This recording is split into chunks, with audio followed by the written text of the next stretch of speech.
Good morning, students. In our previous video, we discussed the rights and duties of partners, which shows the mutual relation of the partner.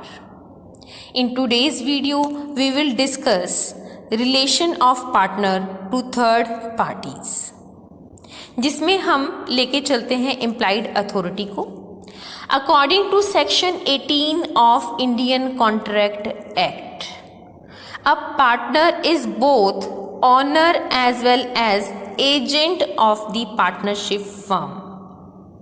As an owner, the partner is liable for any act on behalf of the firm. Also, the partner is liable for his actions to the third parties. Similarly, as an agent, partner is liable to the firm for his actions. He is liable for his actions to the co-partners and firm. Already हम discuss कर चुके हैं कि partner share करता है agency relationship को with the partnership firm. According to section 19 subsection 1, a partner has implied authority to make a commitment on behalf of the firm which will be binding on the other partners and the firm. तो on the basis of the firm यदि partner ने कोई commitment किया है तो of course being the agent of the firm ये firm पे और बाकी सभी पार्टनर्स पे बाइंडिंग हो जाएगा. Next we will see the conditions for implied authority. इसमें फर्स्ट आती है every work should be in the name of the firm. यदि कोई पर्सनल लेवल पे पार्टनर ने काम किया है उसके लिए फर्म लायबल नहीं होगी. It should be in the name of the firm. Next, every act should be relevant to the firm's business. Firm के बिजनेस के अलावा यदि कोई एक्ट कंडक्ट किया गया है तो उसके लिए पार्टनरशिप फर्म रिस्पॉन्सिबल नहीं है. यानी कि एक्सप्रेसली और इम्प्लीकेशन से पार्टनर ने ऐसा काम किया है जो कि बिजनेस के नॉर्मल कंडक्ट से रिलेटेड है. Third condition is every act should be within limits. Partner must act within the limits or the authority as mentioned in the partnership deed. Next and last condition is every act done by the partner should reflect that it has been done as an agent of other partners of the firm. यदि ऐसा नहीं किया गया है तो इसके लिए firm responsible नहीं होगी. So in order to apply the authority for the third parties these conditions must be fulfilled. Next इसमें हम लेते हैं acts within implied authority of a partner. यानी कि ऐसे कौन सी इम्प्लाइड अथॉरिटी हैं जो कि अदर पार्टनर्स एंड फर्म को पार्टनर के एक्शन के लिए बाइंड करती हैं. जैसा कि आपकी स्क्रीन पे दिखाई दे रहा है 7 पॉइंट्स इसमें कवर होते हैं. First is the partner can buy goods that are related to the firm's business. Similarly second point, he can sell goods of the firm on its behalf. Third, he can receive money that is owed to the firm and give a receipt for it. Next, he can pay a bill on behalf of the firm or accept a bill. Next, he can borrow money on the goodwill or property of the firm. Sixth is, he can employ workers to run the firm's business. Next, he can appoint a lawyer on behalf of the firm to fight a case against a third party. So, as a conclusion, we can say that any act which the partner has done expressly or implied on behalf of the firm जिसमें buying भी हो सकती है, selling भी हो सकती है, money की रिसिप्ट, बिल की रिसिप्ट हो सकती है, बोरोइंग मनी हो सकता है, या फिर इवन हायरिंग अ लॉयर भी हो सकता है. But there are certain restrictions or limitations of implied authority.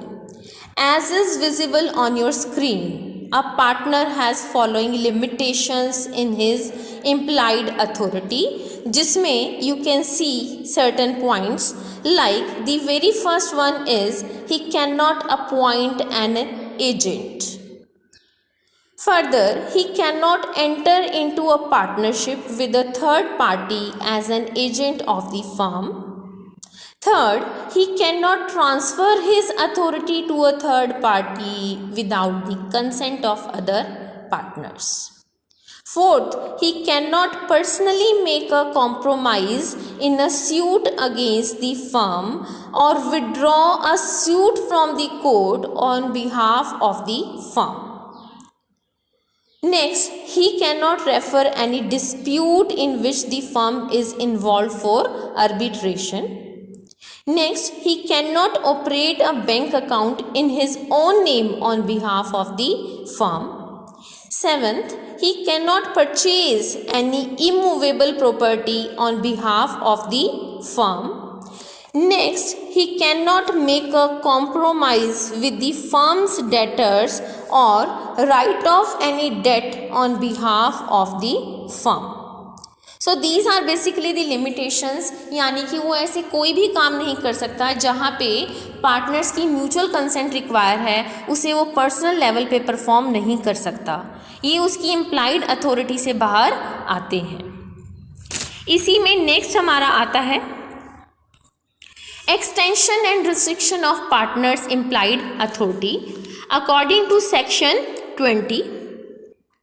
Section 20 में स्पेसिफाई किया गया है with the mutual agreement among the partners the implied authority of a partner may be increased और decreased. लेकिन इसमें भी any contract or commitment that the firm has made with third parties is not affected by such agreement among the partner. तो third parties पे इसका कोई effect नहीं पड़ेगा. इसमें हम पढ़ते हैं imply authority in emergency section 21. यदि किसी पार्टनर ने इमरजेंसी की सिचुएशन में अपनी इम्प्लाइड अथॉरिटी के बियॉन्ड भी काम किया है, जो कि एक नॉर्मल इंटेलिजेंस का पर्सन करता, तो वो फर्म और पार्टनर्स के लिए बाइंडिंग होगी. Next, mode of applying implied authority section 22. तो कैसे एम्प्लॉयड अथॉरिटी को अप्लाई किया जा सकता है? इसके लिए या तो पार्टनर ने कोई एक्ट किया है, रिटर्न में कोई डॉक्यूमेंट दिया है या एग्जीक्यूट किया है, उसको हम इम्प्लाइड अथॉरिटी को अप्लाई करना मानते हैं. इसी में हम नेक्स्ट एंड लास्ट पढ़ेंगे implied authority and third party which falls under section 23 to 27. इसमें फर्स्ट हमारा आता है liability of the firm for admission और representation made by a partner under section 23. यदि पार्टनर ने कोई काम नॉर्मल कोर्स ऑफ बिजनेस में किया है तो उसके लिए बाकी सभी पार्टनर्स और फर्म बाइंडिंग होंगी. लेकिन यदि रिप्रेजेंटेशन और acceptance on the part of partner is beyond his implied authority, उस केस में फर्म और पार्टनर्स रिस्पॉन्सिबल नहीं होंगे. यानी वो इम्प्लाइड अथॉरिटी के स्कोप में रहते हुए यदि काम कर रहा है तो ही बाइंडिंग होंगे, अदरवाइज नहीं होंगे. Next, liability of the firm to the notice to active partner section 24. यदि कोई नोटिस एक्टिव पार्टनर को दिया जाता है in the normal course of business, तो वो ये माना जाएगा कि फर्म को नोटिस दिया गया है. लेकिन यदि ये किसी फ्रॉड के लिए है जो कि किसी पार्टनर ने कंडक्ट किया है, तो उसके लिए फर्म रिस्पॉन्सिबल नहीं होगी. Third, liability of a partner for acts of the firm section 25. Every partner jointly और severally with the other partners will be liable for all acts of the firm while he is a partner. Next, liability of the firm for wrongful act of a partner, section 26।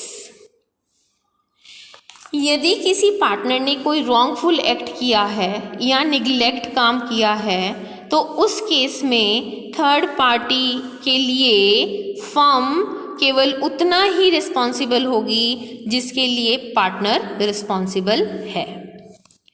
Fifth is liability of the firm for misuse of money और property. The firm will be liable only for any loss resulting therefrom which is in the custody of the firm. Next, liability of the firm in case of fraud by a partner. Section 27 में इसको mention किया गया है। यदि इससे third party को कोई loss होता है तो the firm will be liable for such loss. Next and last is liability of the firm in case of negligence of duty by a partner, section 27 again.